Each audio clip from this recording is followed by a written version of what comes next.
Video देखें फिर बात करते हैं। हाकिम अली ने भी साइन अंगूठे कर दिए गवाह के तौर पर। भाईजान ने फौत होने से पहले मुझसे 80 लाख रुपए लिए थे और अपना घर मेरे नाम कर दिया था।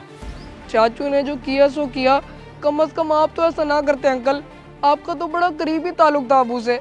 बेटा तालों की बात नहीं हो रही, हक सच की बात हो रही है। और सच यही है कि अकरम साहब ने पैसे लिए थे इनसे मेरे सामने ही। आप किसी लालच या प्रेशर में आके तो ये गवाही नहीं दे रहे ना। ये बात अच्छी तरह से सोच समझ लें कि एक यतीम मस्कीन बच्चा बेघर हो रहा है। अरे नहीं वकील साहब, कैसी बातें कर रहे हैं आप? मैंने आपसे नहीं पूछा, इनसे पूछा है।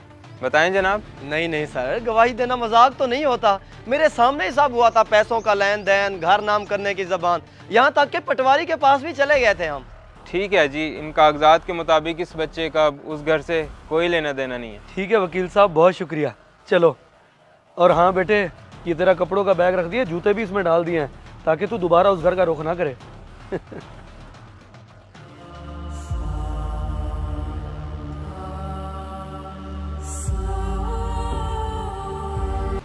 वाह हाकिम अली, बड़े मौके पे छक्का मारा तूने, वरना यकीन कर मुझे तो ऐसा लग रहा था कि यतीम भतीजा गले पड़ जाएगा मेरे।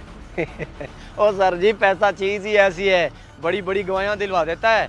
और उस बच्चे का है ही कौन आगे पीछे जो कल को उसका साथ दे। हाँ हकीकत बात है। चलो ये ले, वादे के मुताबिक तेरे गवाही और साइन की कीमत पूरे 3 लाख रुपए। मेहरबानी सरकार, बड़ी मेहरबानी। मेरे लायक कोई और भी काम हो तो जरूर याद कीजिएगा। चलता हूँ। मैं तेरी क्या मदद कर सकता हूँ? मैं तो तेरा हमसाया हूँ, कोई रिश्तेदार तो नहीं। रिश्तेदारों का हाल देख तो लिया है। जैसे ही अबू गुजरे चाचू ने अपनी असलियत दिखा दी। तेरे चाचू ने जो किया सो किया, मगर हाकिम यूं धोखा ना देता। तेरे अब्बू ने कितना साथ दिया था उसका। बस मैं किसी को कुछ नहीं कह सकता। मैं अपना मामला अल्लाह पर छोड़ दूँ, वही मेरा इंसाफ करेगा इंशाल्लाह। लेकिन अब तू रहेगा कहाँ? घर तो छीन लिया उसने। मुझे समझ नहीं आ रही, कुछ समझ नहीं आ रही कि मैं कहाँ जाऊँगा, कहाँ रहूँगा। हमारा एक क्वार्टर पड़ा है पुराना, वहाँ कोई नहीं रहता। तू वहीं रह ले जब तक रहना है, बात की बाद में देखी जाएगी। आ जा। दुकान का 18,500 बिल, इतना कैसे आ सकता है? मैंने तो यूनिट देखे थे। चलो दोबारा जाके मैच करता हूँ। तो ये तो मिट्टी के वजह से कुछ नजर भी नहीं आ रहा।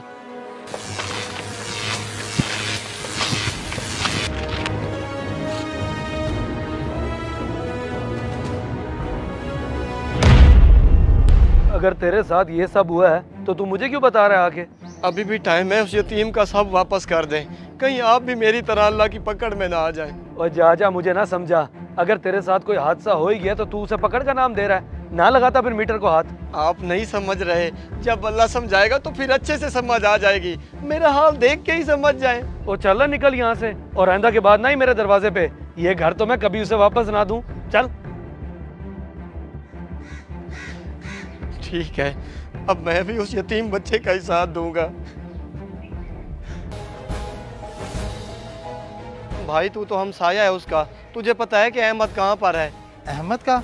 लेकिन तुम जैसे बेहिस इंसान को क्या जरूरत पड़ गई उसकी? मुझे बड़ा जरूरी काम है, तुझे अल्लाह का वास्ता मुझे मिलवा दे उसे। अच्छा चलो, मुझे पता है कि वो कहाँ पर है, आओ मेरे साथ।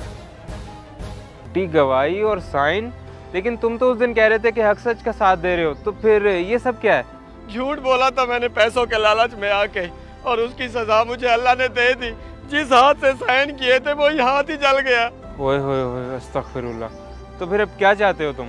मेरा अल्लाह जानता है, मैंने अब हक का साथ देना है ताकि इस यतीम को इसका घर वापस मिल सके। कुछ हो सकता है अब? हाँ हो सकता है, बिल्कुल हो सकता है। यतीमों के लिए तो बहुत सख्त कानून है। आपकी गवाही और वो कागजात दोनों चैलेंज हो जाएंगे। ठीक है जी, बेशक हद्दा भी देना हुआ तो मैं दे दूंगा कि कोई पैसों का लेन देन नहीं था। इसके चाचा ने ज्यादती की, ना इंसाफी की। बस गुड हो गया, फिर तो मैं फाइल रेडी करता हूँ। आप लोग थोड़ा सा वेट कीजिएगा, इंशाल्लाह इसको इसका हक मिल के रहेगा। चले शुक्र है आपको भी एहसास हुआ कि जुल्म और ज्यादती भी कोई चीज़ है। बेटा मुझे माफ कर दे, इंशाल्लाह तेरा चाचा पकड़ में आएगा जैसे मैं आया हूँ, बल्कि वो तो बहुत सख्त पकड़ में आएगा इंशाल्लाह। आज वाकई देख लिया कि यतीम के साथ ज्यादती करने का क्या अंजाम होता है। शुक्र है अल्लाह ने मुझे दूसरी जिंदगी दी, सिर्फ हाथ जलाए मेरा। अगर वो चाहता तो मुझे पूरा ही जला के राख कर देता। बस बेटा मुझे तू माफ कर दे, मैं तेरे पाँव पकड़ता हूँ, मुझे माफ कर दे। अरे नहीं आप पाँव तो मत पकड़े, मैंने आपको माफ किया, लेकिन याद रखिएगा यतीम के साथ कोई हो या ना हो, अल्लाह ज़रूर होता है। इस वीडियो में जो पैगाम है आप समझ तो गए होंगे। किसी का हक नहीं खाना चाहिए। अल्लाह हमें ऐसे गंदे अमल से बचा के रखे। आमीन। जज़ाकल्लाह।